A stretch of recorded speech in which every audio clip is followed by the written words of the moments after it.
सामने इस वक्त भटकल सब डिवीज़न के दो वरिष्ठ अधिकारी, हमारे असिस्टेंट कमिश्नर साहब भरत साहब और assistant supreme of police ASP साहब मिस्टर निखिल साहब सब मौजूद हैं। वो भटकल के आवाम के लिए आपको कुछ हिदायत देना चाहते हैं। मैं उनसे गुजारिश कर रहा हूँ कि वो आवाम से मुखातिब हो। सबको नमस्ते। अभी तो सिचुएशन थोड़ा खराब हो रहा है। पॉजिटिव केस हमारा भटकल टाउन में ज़्यादा आ रहा है। ये सिचुएशन में भटकल लोगों का पूरा कोऑपरेशन हमको चाहिए। अभी हम कुछ गाइडलाइंस तो दे दिया। भटकल टाउन और जाली पट्टन पंचायत और हेबले ग्राम पंचायत में सुबह 6 बजे से शाम 6 बजे तक वो सारे दुकान तो खुला रहेगा। उसे आप जाके कोई खरीदना है तो खरीद सकता है। फिर शाम को 6 बजे के बाद वो पूरा दुकान और मूवमेंट तो बंद रहेगा। आप सारे लोग तो घर के अंदर ही रहना है। इस चीज़ में तो आपका कोऑपरेशन हमको पूरा चाहिए।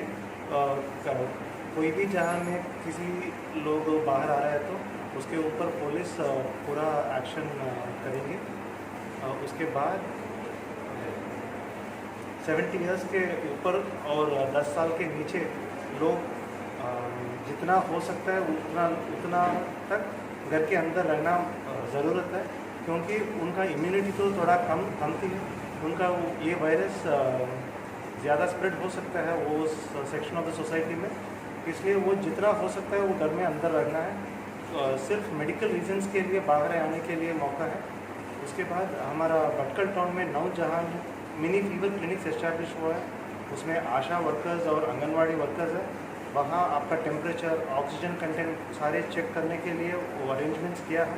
वहाँ किसी को कुछ सिम्टम्स वगैरह तो लग रहा है तो वहाँ आके उनका चेकअप, बेसिक हेल्थ चेकअप कर सकता है। उसका लिस्ट हमारा मीडिया पर्सन के पास है, वो भी शेयर करेंगे आपका साथ।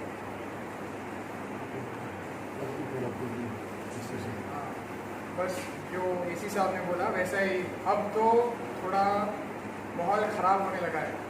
जैसा आप देख सकते हैं पिछले 2-3 दिन में केसेस बढ़ गया है, तो उसके मुताबिक जिलाडಳಿत ने अब आगे के लिए का कठिन क्रम लेने का डिसीजन लिया था। अब 6 बजे से सुबह 6 बजे से शाम 6 बजे तक सब खुला रहेगा। उसके बाद पूरा बंद रहेगा भटकल और जालीपट्टन पंचायत और हेबले ग्राम पंचायत में। यहाँ हमारा ये मानना है कि जैसे हमने पिछले बार टैकल किया था, जो ऐसा माहौल क्रिएट हुआ था, फिर भी भटकल के लोग हमारे साथ मिलके इसको हम कर्व का फ्लैटन किए थे, ऐसा ही इस बार भी हम करेंगे।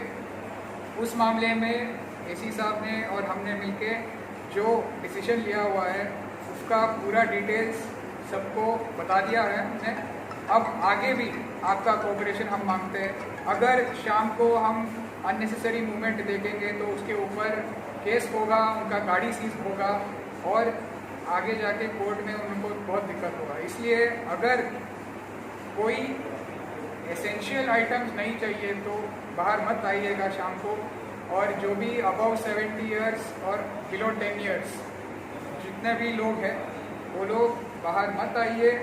जो भी चाहिए अपने घर में जो नौजवान हैं उन लोगों को बोलिए, वो लेके आएंगे आपके लिए। इंस्टेड आप ही बाहर आना, ऐसे ही घूमना फिरना मत करिएगा। ये हमारा बस थोड़ा कोऑपरेशन का हम मांग रहे हैं आपसे। अगर ये हुआ तो हम डेफिनेटली ये कर्व को आगे फ्लैटन करेंगे। अच्छा, एक क्वेश्चन सर, आपने अभी चेक पोस्ट के बारे में बोला ना, एक शेड्यूल की तरफ और एक शैली की तरफ से, वो सब गाड़ियों को आप रोक करके 1 बाय 1 उनसे पूछताछ करेंगे क्या? अभी हम क्या कर रहे हैं, जो भी 4 व्हीलर है और 2 व्हीलर है इनका हम कॉन्सेंट्रेट कर रहे हैं। जो भी बाहर से आ रहे हैं उनका डिटेल्स मांग रहे हैं, वो कोविड हॉटस्पॉट से आ रहे हैं या नहीं आ रहे हैं, इसका अभी हम लिख रहे हैं। और उसके बाद उसके साथ उनका फ़ोन नंबर और डिटेल्स भी हम लिख रहे हैं। अगर आगे हमको कुछ और ज़्यादा केसेस आया तो उनको ट्रेस करने के लिए हमको ईजी हो। इस मामले के लिए हम चेक पोस्ट का ये ठीक है, शुक्रिया। मैं इन दोनों अफसरान का भटकल से बात करने के लिए बहुत बहुत शुक्रिया अदा करता हूँ। शुक्रिया।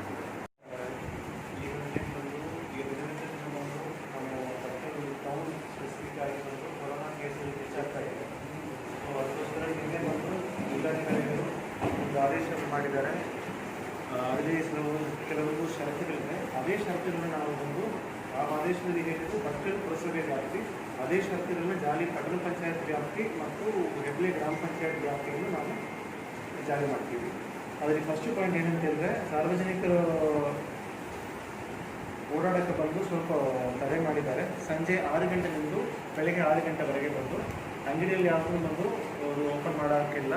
ಅದೇ ರೀತಿಯಲ್ಲಿ ಸಾರ್ವಜನಿಕರು ತುರ್ತು ವೈದ್ಯಕೀಯ ಕಾರಣ ಬಿಟ್ಟು ಉಳಿದ ಕಾರಣಕ್ಕೆ ಬಂದು ಹೊರಗೆ ಬರಬಾರದು. ಈ 3 ವ್ಯಾಪ್ತಿಯಲ್ಲಿ. ಆನಂತರ 70 ವಯಸ್ಸಿನ ಹೆಚ್ಚಿನವರು, 10 ವಯಸ್ಸು ಕಡಿಮೆ ಇರೋ ಮಕ್ಕಳು ಅವರನ್ನು ಬಂದು ಆದಷ್ಟು ಮನೆ ಒಳಗಿರೋದು ಒಂದು ಒಳ್ಳೆಯದಲ್ಲಿ ನಾವು ರೆಕಮೆಂಡ್ ಮಾಡ್ತೀವಿ. ಅವರು ಹೊರಗೆ ಬಂದರೂ ಅವ್ರ ಮೇಲೆ ನಾವು ಕಾನೂನು ಪ್ರಕಾರ ನಾವು ಕ್ರಮ ಜರುಗಿಸ್ತೀವಿ. 3ನೇದಾಗಿ ನಾವು ಹಿಂದಿನ ಒಂದು ಪ್ರೆಸ್ ಬ್ರೀಫಿಂಗ್ಲಿ ನಾವು ಹೇಳಿದ್ದೀವಿ ಅಂತಂದರೆ, ನಾವು 9 ಕಡೆ ಬಂದು ಭಟ್ಕಳ ಟೌನ್ ಒಳಗೆ ಫೀವರ್ ಕ್ಲಿನಿಕ್ ಸೆಟಪ್ ಮಾಡ್ತೀವಿ.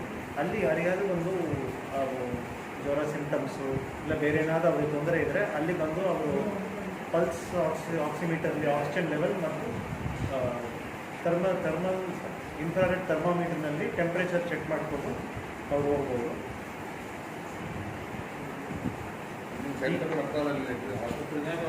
ಇಲ್ಲ ಲಿಸ್ಟ್ ಕೊಟ್ಟಿದ್ದಾರಲ್ವಾ, ಇಲ್ಲ ಹಿಂದಿನ ಪ್ರೆಸ್ ಬ್ರೀಫಿಂಗ್ಲಿ ಹೇಳಿದ್ದಾರೆ 9 ಸೆಂಟ್ರು. ನಾವು ಇನ್ನೊಂದು ಸಲ ಕಳ್ಸೋಕೆ ಹೇಳ್ತೀನಿ ಅದೇ ಲಿಸ್ಟು. ಅದೇ ಕಡೆ ಆಶಾ ವರ್ಕರ್, ಅಂಗನವಾಡಿ ವರ್ಕರ್ಸ್ ಇದ್ದಾರೆ, ಅವ್ರ ಕಡೆ ಇನ್ಸ್ಟ್ರೂಮೆಂಟ್ ನಾವು ಕೊಟ್ಟಿದ್ದೀರಿ, ಅವರಲ್ಲಿ ಚೆಕ್ ಮಾಡ್ತಾರೆ. ಆನಂತರ ಈಗಾಗಲೇ ಬಂದು ಜಾರಿಲಿ ಇರೋ ಒಂದು ಮೆಕ್ಯಾನಿಸಮ್ ಏನಂತ ಹೇಳಿದ್ರೆ, ಈಗ ಮದುವೆ ಇಲ್ಲ ಬೇರೆ ಕಾರ್ಯಕ್ರಮ ಏನಾದ್ರು ಮಾಡಬೇಕಂತ ಹೇಳಿದ್ರೆ ಯಾವ ಪ್ರೊಸೀಜರ್ನಲ್ಲಿ ಬಂದು ಅಪ್ಲಿಕೇಶನ್ ಕೊಟ್ಟು ಅದಕ್ಕೆ ಪರ್ಮಿಷನ್ ತಗೊಳ್ತಾರೋ ಅದೇ ರೀತಿಲಿ ಕಂಟಿನ್ಯೂ ಆಗ್ತದೆ. ಬಟ್ ಅದು ನಾವು ಇನ್ನೂ ಸ್ಟ್ರಿಕ್ಟಾಗಿ ನಾವು ಅದನ್ನು ಸ್ಕ್ರೂಟಿನೈಸ್ ಮಾಡ್ತೀವಿ. ಅದೇ ರೀತಿ ನಾವು ನೋಡಲ್ ಆಫೀಸರ್ಸ್ ಎಲ್ಲನೂ ಸ್ವಲ್ಪ ಹೆಚ್ಚು ಮಾಡ್ತೀವಿ, ಗಂಭೀರವಾಗಿ ನೋಡ್ತೀವಿ. ಅದನ್ನು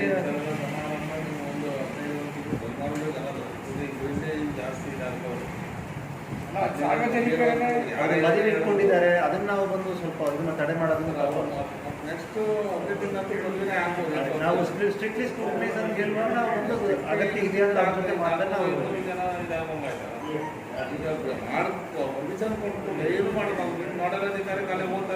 ಹೆಸರುಗಟ್ಟೆ ಇರ್ತಾರೆ ಅವರು ಅಷ್ಟು ಅದೆಲ್ಲ ಇವಾಗ ನಾವು ಚೇಂಜ್ ಮಾಡ್ತೀವಿ. ಇಲ್ಲಿ ಮುಂದಿನ ದಿನಗಳಲ್ಲಿ ನಾವು ಪರ್ಮಿಷನ್ ಕೊಡುವಾಗ ಅದು ಯಾವ ರೀತಿ ಮಾನಿಟರ್ ಮಾಡಬೇಕಂತ ನಾವು ಸ್ಟ್ರಿಕ್ಟ್ ಮಾಡ್ತೀವಿ. ಈಗ ಈಗ ಭಟ್ಕಳ ಟೌನ್ ವ್ಯಾಪ್ತಿ ಒಳಗೆ ಬರಾಕ ಇರೋ ದಾರಿಯಲ್ಲಿ ಬಂದು ಪೊಲೀಸವರು ಬಂದು ಚೆಕ್ ಪೋಸ್ಟ್ ಕ್ರಿಯೇಟ್ ಮಾಡಿದ್ದಾರೆ. ಅಲ್ಲಿ ಪಾಸು ಮತ್ತು ಆ ರೀತಿ ದಾಖಲೆಗೆ ಅಗತ್ಯ ಏನಿಲ್ಲ. ಬಟ್ ಯಾರು ಬರ್ತಾರೆ, ಎಲ್ಲಿಂದ ಬರ್ತಾರೆ ಅಂತೆಲ್ಲ ಮಾಹಿತಿ ಮಾತ್ರ ಬಂದು ಕಲೆಕ್ಟ್ ಮಾಡ್ತಾ ಇದ್ದಾರೆ.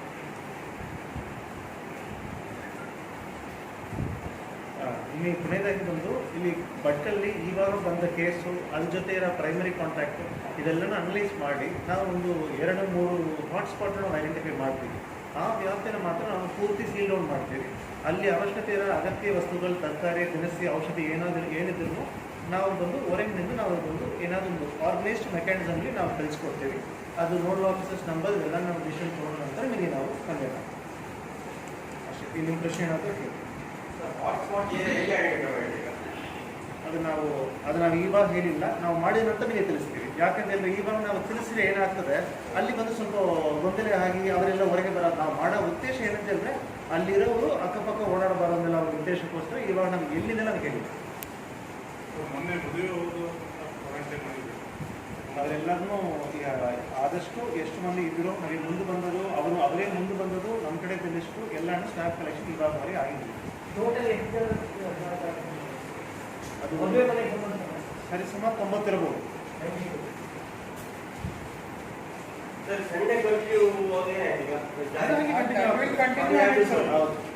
ರಾಜ್ಯ ಮಟ್ಟದಲ್ಲಿ ಮಾಡಿದ ಆದೇಶ ಎಲ್ಲನೂ ಪಾಲನೆ ಆಗ್ತದೆ. ಅದು ಬಿಟ್ಟು ಸ್ವಲ್ಪ ಹೆಚ್ಚು ಮುಂಜಾಗ್ರತಾ ಕ್ರಮ ನಮ್ಮ ಕಡೆಯಿಂದ ನಾವು ಕೊಡ್ತೀವಿ.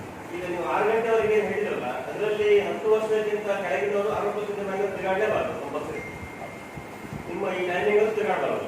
ನಾರ್ಮಲ್ ಟೈಮಿಂಗ್ ಮೆಡಿಕಲ್ ಎಮರ್ಜೆನ್ಸಿ ಇಲ್ಲ ಅಂದ್ರೆ ಬೇಡವೇ ಬೇಡ. ಏನೇ ಇದ್ರು ಬೇರೆಯವ್ರು ಇರ್ತಾರಲ್ಲಪ್ಪ ವಯಸ್ಸವರು, 70 ವಯಸ್ಸವರು ನಮ್ಮ ದಿನಸಿ ತೊಗೊಳಕ್ಕೆ ಬರ್ತಾನೆ, ಅವರೇ ಯಾಕೆ ಬರಬೇಕು? ಬೇರೆಯವ್ರು ಯಾರು ಇರ್ತಾರೆ. ಇನ್ ಕೇಸ್ ಹಂಗೂ ಏನಾದ್ರು ಇರ್ತಾರು ಎಮರ್ಜೆನ್ಸೀಸು ಅಥವಾ ಅವ್ರ ಮನೇಲಿ ಯಾರು ಇಲ್ದಿದ್ದಂಗೆ ಇದ್ರೆ ಅದು ಆಡಳಿತ ಟೇಕ್ ಹೆಲ್ಪ್, ಅವ್ರು ಏನು ಬೇಕಿದ್ರು ಪ್ರೊವೈಡ್. ಇನ್ ಕೇಸ್ ವುಮೆನ್ ಸೆಂಟ್ರಲ್ಲಿ ಕೊರೋನಾ ಇದಕ್ಕೆ ಮಾಡ್ತಾ ಸುದ್ದಿ. ಈಗ ಅಲ್ಲಿ ಅಥವಾ ಬ್ಯಾರಿಕೇಡ್ ಎಲ್ಲ ಹಾಕ್ತೀರಾ ಅಥವಾ ಆ ಕಡೆ ಹೋಗ್ಲಾರ್ದಾಗಿ ನಾವು ತಡೆ ಇಡ್ತೀರಾ, ಜನರಿಗೆ ತೊಂದರೆ ಆಗೋದಿಲ್ವಾ ಅನ್ನೋಂಥದ್ದು. ಸೋಷಿಯಲ್ ವೆಲ್ಫೇರ್ ಆರ್ಗನೈಸೇಷನ್ ಜೊತೆ ನಾನು ಕೈ ಜೋಡಿಸಿ ವುಮೆನ್ ಸೆಂಟರ್ನ ಒಂದು ತಯಾರಿ ಮಾಡ್ತಾ ಇದ್ದೀವಿ. ಬಟ್ ಅದು ಒಂದು ತಯಾರಿ ಆದ ನಂತರವೇ ಅದನ್ನು ಕೋವಿಡ್ ಕೇರ್ ಸೆಂಟರ್ನ ಘೋಷಣೆ ಮಾಡಬಹುದು. ಅಲ್ಲಿ ಒಂದು ಪ್ರಿಪ್ರೇಷನ್ ಹಾಕ್ತಾರೆ. ಈಗ ಘೋಷಣೆ ಮಾಡಲಿಲ್ಲ, ಇನ್ನೂ ತಯಾರಿ ನಡೀತಾರೆ ಹೇಳಿದಾಗಿದೆ. ಸರ್, ಸೋಂಕಿದ್ದೆ ಅವರು ಮಗಳು SSLC ಓದ್ತಿದ್ದಾರೆ ಅಂತ ಹೇಳೋ ವಿಷಯ ಬಂದಿದೆ. ಸೊ ಅದ್ರ ಬಗ್ಗೆ SSLC ಅವ್ರ ಪಕ್ಕದಲ್ಲಿ ಇದ್ದವರಿಗೆ ಅವ್ರದ್ದು ಏನಾಯ್ತು? ಅವ್ರಿಗೆ ಇವತ್ತು ಎಕ್ಸಾಮ್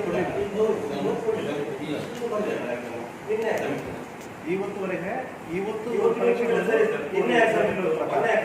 ಅದು ನಾವು DO ಜೊತೆ ನಾವು ಕನ್ಸಲ್ಟ್ ಮಾಡಿ ಅವ್ರ ಹತ್ರ ಲಿಸ್ಟ್ ಕೇಳ್ತೀವಿ. ಆ ಒಂದು ಯಾರಾಗಿದ್ದಾರೆ ಅಂತೇಳಿ ಅವ್ರ ಹತ್ರ ನಾವು ಮಾನಿಟರ್ ಮಾಡ್ತೀವಿ. ಆಗತ್ತೆ ನಾವು ಶಾಲೆನ ಕರೆಕ್ಟ್ ಮಾಡಿ ಹೋಗ್ತೀವಿ.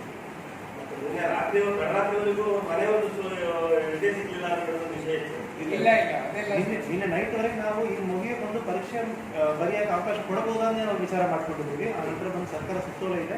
ನೆಕ್ಸ್ಟ್ ಅಟೆಂಪ್ಟ್ ಬಂದು ಅವರು ಬರೆಯೋಕೆ ಅವಕಾಶ ಕೊಡ್ತಾರೆ.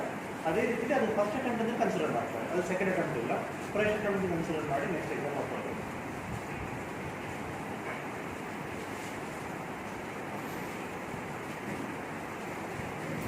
ಈಗ ಜಾರಿ ಪಟ್ಟಣ ಪಂಚಾಯತ್ ಹಾಕಿದ್ರು ನೀವು ಮತ್ತೆ après ಅದನ್ನು ಸೇರಿಸ್ಕೊಳ್ಳೋದು. ಹಾಗಾದ್ರೆ ಅದು ಬಿಟ್ಟು ನೆಕ್ಸ್ಟ್ ವ್ಯಾಪ್ತಿಗೆ ಇಲ್ಲ.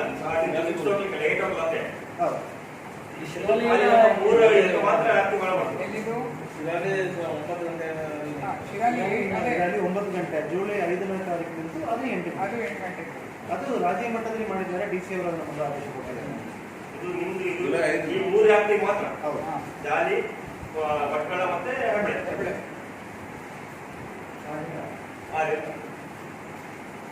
ಅದೇ ಮತ್ತೆ ನಾವು ಕ್ಲಾರಿಫೈ ಮಾಡೋಕ್ಕೆ ಏನು ಹೇಳ್ತಾ ಇದ್ದೀವಿ ಅಂದರೆ, ಸಂಡೇ ಇದು ರಾಜ್ಯ ಮಟ್ಟದಲ್ಲಿ ಯಾವ ನಾವು ಡಿಸಿಷನ್ಸ್ ತಗೊಂಡಿದ್ದಾರೆ ಸರ್ಕಾರ, ಅದು will continue as it is.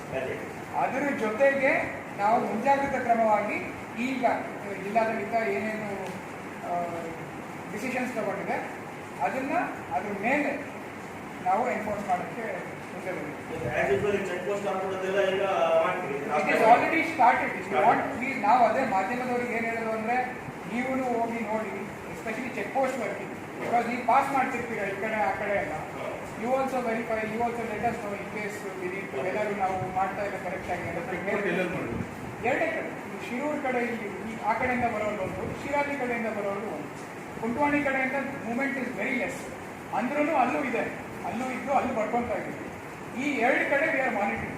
ಅಲ್ಲಿ ಹೆಂಗೆ ಅಂದರೆ ಅವರು ಎಲ್ಲಿಂದ ಬರ್ತಾ ಇದ್ದಾರೆ, ಎಲ್ಲಿಗೆ ಹೋಗ್ತಾ ಇದ್ದಾರೆ, ಆಮೇಲೆ ಅವರು ಕೋವಿಡ್ ಹಾಟ್ಸ್ಪಾಟಿಂದ ಬರ್ತಾ ಇದ್ದಾರೋ ಇಲ್ವೋ. ಇವಾಗ ಕೋವಿಡ್ ಹಾಟ್ಸ್ಪಾಟಿಂದ ಬರ್ತಾ ಇದ್ದಾರೆ ಅಂದರೆ ನಾವು ಅದನ್ನು ಮುಂಜಾಗ್ರತವಾಗಿ we can looking to it. ಅವರು ಬರೋಬೇಕಾದ್ರೆ ಅವ್ರ ಫೋನ್ ನಂಬರ್ ಎಲ್ಲ ಇರುತ್ತೆ. ಅವ್ರು ಏನಾದ್ರು ಭಟ್ಕಳಕ್ಕೆ ಬರ್ತಾ ಇದ್ದಾರೆ ಅಂದರೆ ವಿ ಕ್ಯಾನ್ ಆಲ್ವೇಸ್ ಮಾನಿಟರ್. ಈ ಆಲೋಚನೆಯಿಂದಾನೇ ನಾವು ಯಾರು ಬರ್ತಾರೆ ಹೋಗ್ತಾರೆ ಅದನ್ನ ಒಂದು ಗೊತ್ತಾಗಲಿ ನಮಗೆ. ಸರ್, ಫಾರ್ ಎಕ್ಸಾಂಪಲ್ ಭಟ್ಕಳ ಕುಂದಾಪುರಿಗೆ ಹೋಗೋವರೆಗೂ ನೀವು ಈಗ ಚೆಕ್ ಮಾಡಿ ಕಳಿಸ್ತೀರಾ? ಭಟ್ಕಳ ಭಟ್ಕಳದಿಂದ ಹೋಗೋದಾದ್ರೆ ನೋ ಇವಾಗ ಅಲ್ಲಿಂದ ಬರೋರು ನಮಗೆ ಒಳಗಡೆ they can go by coming back. ನಾವು ಬರೇ ತಗೋತೀವಿ ಅಷ್ಟೇ. ತಗೊಂಡು ಸಡನ್ ಆಗಿ ಸಿಂಟಮ್ಸ್ ಅವ್ರಿಗೆ ಕಾಣಿಸ್ಕೊಂತು ಅಂತಂದ್ರೆ ನಮ್ಗೆ ಗೊತ್ತಾಗುತ್ತೆ ಎಲ್ಲಿಂದ ಬಂತು ಅಂತ ಗೊತ್ತಾಗುತ್ತೆ. ಇಲ್ಲಾಂದ್ರೆ ನಮಗೆ ಏನಾಗುತ್ತೆ, ಜನರಲ್ಲಿ ಎಲ್ಲಿಂದ ಬಂತು ಅಂತ ಹುಡುಕಕ್ಕೆ ಒಂದು 2 ದಿನ ಹೊರಟೋಗುತ್ತೆ. So to prevent that sort of confusion we are keeping an eye on.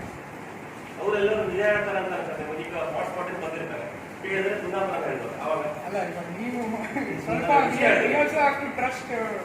C at the end of the day ಏನಾಗ್ತದೆ ಸರ್, ಹಾಟ್ಸ್ಪಾಟ್ ಬಂದ ಬೆಂಗಳೂರಿಂದ ಬಂದ ನೀವು ಪಾಯಿಂಟ್ ಹಾಕಿ ಏನಾದ್ರು ಮಾಡ್ತೀವಿ.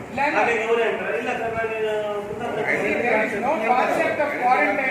ಇಲ್ಲ, ಅದು ಸತ್ಯ ಹೇಳ್ತಾರೆ. ಒಂದು ನಂಬಕಲ್ಲೇ ಕೇಳಬೇಕು. ಈಗ ಆಧಾರ್ ಕಾರ್ಡ್ ಒಂದು ಊರಿದೆ, ಕೆಲಸ ಮಾಡೋದು ಒಂದು ಊರಿದೆ, ಅವರು ಬಂದು 3ನೇ ಊರಿದ್ದು ಬಂದು ನಾವು ಏನ್ ಮಾಡೋದು ಚೆಕ್ ಪೋಸ್ಟ್ ನಲ್ಲಿ ಅದೆಲ್ಲ ಆಗ್ತಾ ಇಲ್ಲ. ಅವ್ರು ಹೇಳೋ ಸತ್ಯ ನಾವು ನಂಬಬೇಕು. ಅವ್ರು ಒಳ್ಳೇದು. ಈಗ ಎಲ್ಲರೂ ನಮ್ಮ ಜನರ ಒಳ್ಳೇದಕ್ಕೇನೆ ನಾವು ಏನೇ ಮಾಡ್ತಾ ಇದ್ರು ಸಾರ್ವಜನಿಕರ ಹಿತಾಸಕ್ತಿಯಿಂದಾನೇ ನಾವು ಮುನ್ನುಗ್ತಾ ಇರೋದು. We are also hoping public will reciprocate ಇತ್ತು. ಅವರು ಏನಿದೆಯೋ ನಮಗೂ ಇವು ಅದೇ ಥರ ರೆಸ್ಪಾಂಡ್ ಮಾಡ್ತಾರೆ ಅಂತ ನಾವು ಹೋಪ್ ಮಾಡ್ತಾ ಇದ್ದೀವಿ. ಸರ್, ಒಂದು ಹೊಸ ಮಾರ್ಗದರ್ಶಿ ಸೂತ್ರಗಳನ್ನು ಬರ್ತಾ ಇದೆ ವಾಟ್ಸಪ್ಪಲ್ಲಿ. ಈ ಕ್ವಾರಂಟೈನ್, ಕೋವಿಡ್ ಇರಲಿಕ್ಕೆ ಮನೆಯಲ್ಲೇ ಇರಲಿಕ್ಕೆ ಅವಕಾಶ ಇದೆ ಅನ್ನುವಂಥದ್ದು ಒಂದು ಬ್ಯಾಂಗ್ಳೂರಲ್ಲಿ ಮಾಡಿದ್ದಾರೆ. ಅಲ್ಲ, ಇದು HRD ಇದರಿಂದ that is given by centre. ಸೆಂಟರಿಂದ ಬಂದಿದೆ. ಬಂದಿದೆ ಹಾಂ. ಆಯಿತಾ. ನಮ್ಮ ಜಿಲ್ಲೆಯಲ್ಲಿ ಆ ಪರಿಸ್ಥಿತಿ ಇನ್ನೂ ಅಷ್ಟು ಹಾಳಾಗಲಿಲ್ಲ. ಸೊ ನಾವು ಬಂದು ನಮ್ಮ ಹಾಸ್ಪಿಟಲ್ಸ್ ಇದೆ, ಡಾಕ್ಟರ್ಸ್ ಕೇರ್ ಕೂಡ ಒಂದು ಸಿಸ್ಟಮ್ ಇದೆ, ಅದು ಪೂರ್ತಿ ನಾವು ಯೂಟಿಲೈಸ್ ಮಾಡೋ ಒಂದು ಅವಕಾಶ ಇದೆ. ಸೊ ಸದ್ಯ ನಾವು ಆ ರೀತಿ ಬಂದು ಅವರು ಮನೇಲಿ ಇರಬೇಕಂದ್ರೆ ಒಂದು ಅಗತ್ಯ ಏನೂ ಇಲ್ಲ. ಸೊ ನಮ್ಮ ಡಾಕ್ಟರ್ಸ್ ಎಲ್ಲರೂ ಟ್ರೀಟ್ಮೆಂಟ್ ಕೊಡೋದಕ್ಕೆ ಬಂದು ತಯಾರಿದ್ದಾರೆ. ಸೊ ಅದು ಬಂದು ಇನ್ನು ನಾವು ನಮ್ಮ ಜಿಲ್ಲೆಯಲ್ಲಿ ಬಂದು ನಾವು ಇಂಪ್ಲಿಮೆಂಟ್ ಮಾಡ್ತೀವಿ. ಅದು ಯಾವಾಗ ಬರುತ್ತೆ ಅಂದರೆ when the number of cases suddenly explode ಆಗುತ್ತೆ ಆ್ಯಂಡ್ ನಮ್ಮ ಹಾಸ್ಪಿಟಲ್ ಬೆಡ್ಸ್ ಎಲ್ಲ ಕಮ್ಮಿ ಆಗುತ್ತೆ. ಬ್ಯಾಂಗ್ಳೂರು ಆ್ಯಂಡ್ ಮುಂಬೈ, ಡೆಲ್ಲಿ 3 ಜಾಗದಲ್ಲಿ ಇದು ಮಾಡ್ತಾ ಇದ್ದಾರೆ. ಅದು ಬಿಟ್ಟರೆ ಎಲ್ಲೂ ಮಾಡ್ತಾ ಇಲ್ಲ. This is a direction given by centre. ನಿಮಗೆ ಬೇಕಾದರೆ ಈ ಥರ ಮಾಡಿಕೊಡಿ ಅಂತ ಸ್ಟೇಟ್ಸ್ಗೆ ಬಿಟ್ಟಿದ್ದಾರೆ. ನಮ್ಮಲ್ಲಿ ನಮ್ಮ ಜಿಲ್ಲೆಯಲ್ಲಿ ಆ ಥರ ಯಾವುದೇ ಆತಂಕ ಇಲ್ಲ. ವಿ ಆರಾಮ್ಸೆ ಆಸ್ ACS ಎನಫ್ ನಮ್ಮ ಹತ್ರ ಬೆಡ್ಸ್ ಇದೆ, ಡಾಕ್ಟರ್ಸ್ ಇದ್ದಾರೆ. So as of now there are no plans of such. ಈಗ ದುಬಾರಿ ಕಳಿಸಿದ್ದಾರೆ 6 ಜನ ನಿನ್ನೆ ಅನೇಕ ಹೋದ ನಂತರ ಅವರಿಗೆ ವಾಪಸ್ಸು ಇದಾಗಿದೆ ಅಂತ ಹೇಳುವಂಥದ್ದು. ಈಗ ಅವರು ಬೇರೆಯವ್ರ ಸಂಪರ್ಕಕ್ಕೆ ಬಂದಿಲ್ಲ ಅಂತ ಹಾಗಾದ್ರೆ ಈಗ ಅವ್ರಿಗೆ ಪಾಯಿಂಟ್ ಮುಗಿದ ನಂತರ ಮನೆ ಹೋದ ನಂತರ ಅವರಿಗೆ 6 ಜನಕ್ಕೆ ಬಂದಿದೆ. ಅಲ್ಲ, ಮನೆಯಲ್ಲೂ ಮತ್ತೆ ಕ್ವಾರಂಟೈನ್ ಅಲ್ಲ ಮನೆ ಹೋದ ನಂತರ ಹೊಸದು ಬರ್ತಾರೆ ಅವರಿಗೆ. ಇಲ್ಲ ರಾಮಚಂದ್ರ ಗೈಡ್ಲೈನ್ಸ್ ಪ್ರಕಾರ 7 days ಇನ್ಸ್ಟಿಟ್ಯೂಷನಲ್ ಕ್ವಾರಂಟೈನ್ ಇರಬೇಕು, 7 days ಹೋಮ್ ಕ್ವಾರಂಟೈನ್ ಇರಬೇಕು. ಸೊ 7 days ನಾವು actually 9 days 10 days institutional quarantine ಇದ್ದರು ಕೆಲವೊಂದು. ಸೊ ಆ ನಂತರ ಅವ್ರು ಮನೆಗೆ ಹೋಗಿದ್ದಾರೆ, ಅವ್ರ ಕ್ವಾರಂಟೈನ್ ಅವಧಿ ಮುಗಿದೋಗಿದೆ. ಬಟ್ ಇದು ನಾವು ಇದು ಫುಲ್ ಸ್ಯಾಂಪ್ಲಿಂಗ್ ಮಾಡಿ ನಾವು ಜಸ್ಟ್ ನಾವು ಶೋರ್ ಆಗಿರಬೇಕು. ಬಟ್ ಅಲ್ಲಿ ಎಲ್ಲಿನ ಹರಕಲಿಲ್ಲ ಅಂದರೆ ನನಗೆ ಗೊತ್ತಾಗಬೇಕು ಅನ್ನೋ ಕಾರಣಕ್ಕೋಸ್ಕರ ನಾವು ಎಕ್ಸ್ಟ್ರಾ ಪ್ರಿಕಾಷನ್ಸಿಗೆ ಅವೇರ್ನೆಸ್ ಬ್ಯಾಕ್ ಕಲೆಕ್ಟ್ ಮಾಡಿ ಟೆಸ್ಟ್ ಮಾಡೋದು ನಮಗೆ ಗೊತ್ತಾಗಿದೆ. ಇಲ್ಲಿ ಫಸ್ಟ್ ಬಂದು ಇಲ್ಲಿ ಯಾರು ಸಂಪರ್ಕದಲ್ಲಿ ಬಂದಾರೋ ಅದು ಡಾಕ್ಟರ್ಸ್ ಟೀಮ್ ಬಂದು ಡೈರೆಕ್ಟ್ ಡಾಕ್ಟರ್ಗಳಿಗೆ ಕಾಂಟ್ಯಾಕ್ಟ್ ಟ್ರೇಸಿಂಗ್ ಮಾಡೋದಕ್ಕೇನು ಒಂದು 4 ಮಂದಿ ಇದ್ದಾರೆ. ನಮ್ಮ ಜಿಲ್ಲಾ ಮಟ್ಟದಿಂದ ಅಧಿಕಾರಿಗಳು ಬರ್ತಾರೆ. ಇವತ್ತು ಎಪಿಡೆಮಾಲಜಿಸ್ಟ್ ಇಲ್ಲಿದ್ದಾರೆ, DHO ಇಲ್ಲಿದ್ದಾರೆ. ಸೊ ಜಿಲ್ಲಾ ಮಟ್ಟದಿಂದ ಪೂರ್ತಿ ಫೋಕಸ್ ಬಂದು ಮಕ್ಕಳಿಗೆ ಕೊಡ್ತಾ ಇದ್ದಾರೆ. DSO ನಿನ್ನೆ ಬಂದು ಹೋಗಿದ್ದಾರೆ. ಸೊ ಯಾರು ಪಾಸಿಟಿವ್ ಬರ್ತಾರೋ ಅದ್ರ ಜೊತೆ ಯಾರು ಸಂಪರ್ಕ ಬಂದರು ಸೊ ಎಲ್ಲ ಸ್ವಾಬ್ನ ಕಲೆಕ್ಟ್ ಆಗಿದೆ. ಇದು ನಿನ್ನೆ ಮಾತ್ರ ಸರಿಸುಮಾರು 175 ಸ್ವಾಬ್ ಕಲೆಕ್ಟ್ ಆಗಿದೆ. ಭಟ್ಕಲ್ ತಾಲೂಕು ಆಸ್ಪತ್ರೆಯಲ್ಲಿ ಮಾತ್ರ. ಇದು ನಮ್ಮ ಡಾಕ್ಟರ್ ಸರಿತಾ ಅವರ ನೇತೃತ್ವದಲ್ಲಿ ಆ ಕೆಲಸವನ್ನು ಭಾಳ ಚೆನ್ನಾಗಿ ಆಗ್ತಾ ಇದೆ. ಇವತ್ತು 100 ಕಲೆಕ್ಟ್ ಆಗ್ತಾ ಇದೆ.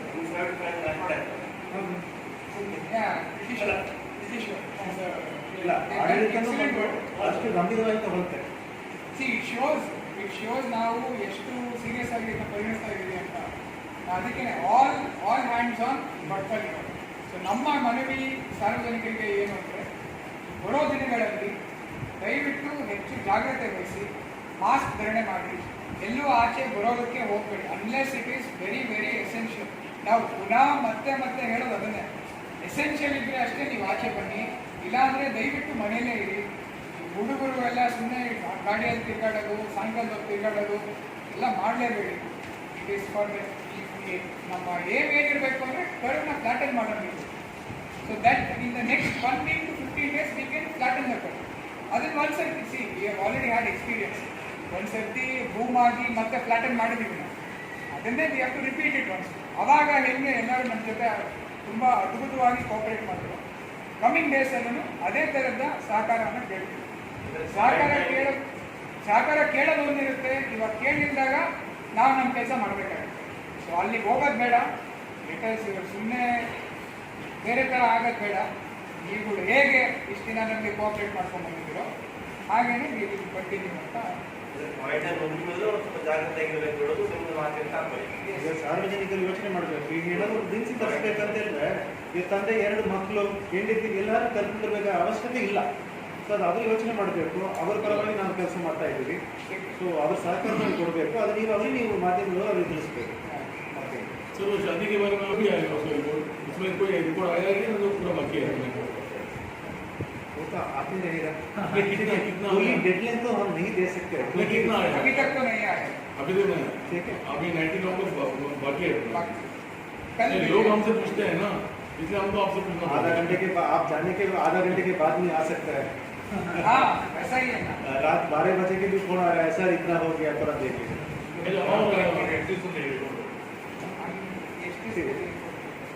ಆ ಟೆಸ್ಟ್ ಪ್ರಾಸೆಸ್ ಮಾಡಾಗ 7 ರಿಂದ 8 ತಾಸು ಬೇಕು RT-PCR ಮಾಡಾಗ. ಬಟ್ ನಾವು ಸ್ಯಾಬ್ ತೊಗೊಂಡೇ ಕೊಡುವಾಗ ಆಲ್ರೆಡಿ ಆವಾಗಲೇ ಒಂದು ಶುರು ಆಗಿದೆ ಅಂತ ಹೇಳಿದ್ರೆ ಇನ್ನೊಂದು 8 ತಾಸು ಅದು ವೆಯ್ಟ್ ಮಾಡಬೇಕು. ಆನಂತರ ಅದನ್ನು ಇಡಬೇಕು. 8 ತಾಸು ಆಗ್ತದೆ. ಅದರಿಂದ ಡೌಟ್ ಬಂದರೆ ಪುನಃ ಇನ್ನೊಂದು ಸಾಲ್ವ್ ಮಾಡ್ತಾರೆ. ಆಯಿತಾ? ಸೊ ಏನೋ ಒಂದು ಫಿಕ್ಸ್ಡ್ ಟೈಮಿಂಗ್ ಕೊಡೋದಕ್ಕೆ ಸಾಧ್ಯತೆ ಇಲ್ಲ. But depends on load 24 hours to 36 hours 48 hours ಒಳಗೆ ಬರ್ತದೆ. ನಮ್ಮ ಕಾಲವಲ್ಲ. अभी जो ये बहुत लोगों को कुछ सिम्टम नहीं है उनको इसका कोरोना का, तो उनको पॉजिटिव आ गया है, तो वो लोग परेशान रहते हैं. तो उनको क्या फिर टेस्टिंग करने का कुछ ऐसा है कि आपके इसमें एक चीज़ तो आप सुनिए, ठीक है, सिम्टम्स और पॉजिटिव को सीधा लिंक नहीं है. ठीक है, सिम्टम है तो पॉजिटिव हो सकता है, उसका मतलब नहीं है पॉजिटिव है तो सिम्टम तो ज़रूरत होना है. हमारा डिस्ट्रिक्ट में तो अभी तक जितना केस आया उसमें 95% 97% किसी को सिम्टम नहीं है. उसका मतलब नहीं है रिपोर्ट तो गलती हो गया, नहीं, वो तो हम इतना सीनियर लोग एक्सपीरियंस लोग वो काम कर रहे हैं, वो गलती होने पे कोई चांस नहीं है. गलती नहीं बोल रहा हूँ. उनका कोई डाउट है तो वो सेकंड टाइम एग्जामिन करने के बाद ही वो पॉजिटिव रिजल्ट दे रहा है. नहीं, उनका ऐसे लोगों अगर वो नए से अपना करना चाहते हैं तो आप ऐसा कुछ है क्या ऐसा प्रोसीजर? ना वैसे तो नहीं है. लैब से रिजल्ट आ गया तो उनको नहीं, वो अच्छा नहीं लग रहा है, इसके लिए वो दूसरा बार करने को मौका तो नहीं दे सकते, क्योंकि लैब के ऊपर तो इतना लोड है. हमारा 12 तालुक है. ठीक है, अभी क्लियर हो गया. मैं वही पूछना चाह रहा था.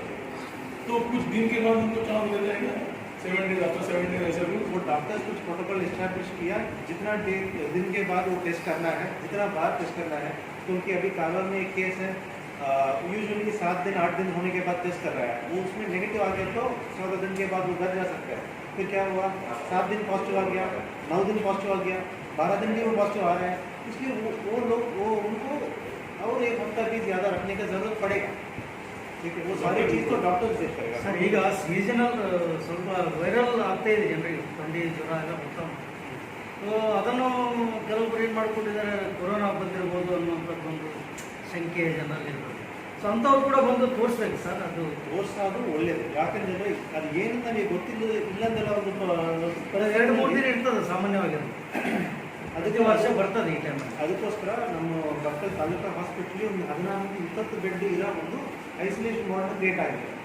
ಈಗ ಯಾರಿಗಾದ್ರೂ ಆ ರೀತಿ ಒಂದು ರೋಗ ಲಕ್ಷಣ ಇದ್ದರೆ ಸ್ಟಾರ್ಟ್ ಕಲೆಕ್ಟ್ ಮಾಡ್ತೀವಿ, ಆ ಸ್ಟಾರ್ಟ್ ರಿಸಲ್ಟ್ ಬರೋವರೆಗೆ ಇದ್ರೆ ಸಾಕು.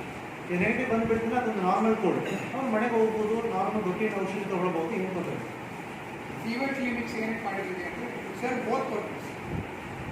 ಅಟ್ಲೀಸ್ಟ್ ಒಂದು ಗೊತ್ತಾಗುತ್ತೆ ಅವ್ರಿಗೆ ಜ್ವರ ಇದೆಯೋ ಇಲ್ವೋ ಅಂತ. ಕೆಲವು ಸರ್ತಿ ಏನಾಗುತ್ತೆ ಸುಮ್ಮನೆ ಹಂಗೆ ಮೈ ಬಿಸಿ ಆಗುತ್ತೆ, ಅದನ್ನೇ ಜ್ವರ ಸಿಂಟಮ್ಸು ಅಂತ ಅನ್ಕೊಳ್ಳೋ ಸಾಧ್ಯತೆ ಇದೆ. ಸೊ ಹಂಗೇನಾದ್ರು ನಿಮಗೆ ಇದ್ದಾಗ ಫೀವರ್ ಕ್ಲಿನಿಕ್ ಹೋಗಿ ತೋರಿಸ್ಕೊಂಡ್ಬಂದ್ಬಿಟ್ರೆ ಅಲ್ಲಿ ಆಯಿತು, ಏನು ಟೆಂಪ್ರೇಚರ್ ಏನಿಲ್ಲ, ಇವಾಗ ಆಕ್ಸಿಜನ್ ಸ್ಯಾಚುರೇಷನ್ ನಾರ್ಮಲ್ ಅಂತ ಹೇಳಿದ್ರೆ ನೀವೇ ಒಂದು ಸ್ವಲ್ಪ ಮಾನಸಿಕವಾಗಿ ಸ್ವಲ್ಪ ಆರಾಮಾಗ್ತೀವಿ. ಇದು ಆಲ್ಸೋ